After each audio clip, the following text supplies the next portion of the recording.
So ఎవరు దేవుడు ఎవరు బండ అని చెప్పి రాశారు కదా, అది బాగుందంటారు. చాలా మంచి పీస్ అండి అది. అంటే భక్తులు ఆస్తికులు కూడా మెచ్చుకునే పాయింట్.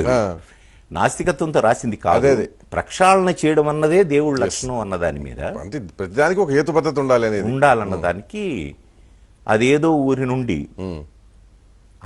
ఊరి నుండి మహాశిల్పి వచ్చాడు, మరేదో ఊరి నుండి పెద్ద బండ తెచ్చాడు, 6 అడుగులు కొలత పెట్టి బండను ఖండించాడు, మిగిలిన 3 అడుగుల ముక్కను పక్కకు తోసేశాడు. 6 అడుగుల బండేమో విగ్రహమై వెలిసింది, 3 అడుగుల ముక్క బండ చాకిరేవు చేరింది.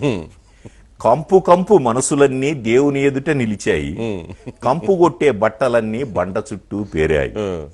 గొంతెమ్మ కోర్కెల గొంతులన్నీ తీర్థంతో తడిశాయి, మురికి మరకల బట్టలన్నీ నీటిలో ములిగాయి. అర్థం గాని స్తోత్రాలతో పూజారి భక్తి శ్రద్ధలు, చాకలి నోటి వెంట ఇస్సు ఇస్సు శబ్దాలు. శఠగోపం పవిత్రంగా ప్రతి తలను తాకుతోంది, పవిత్రతకై ప్రతి బట్ట బండను బాదుతోంది.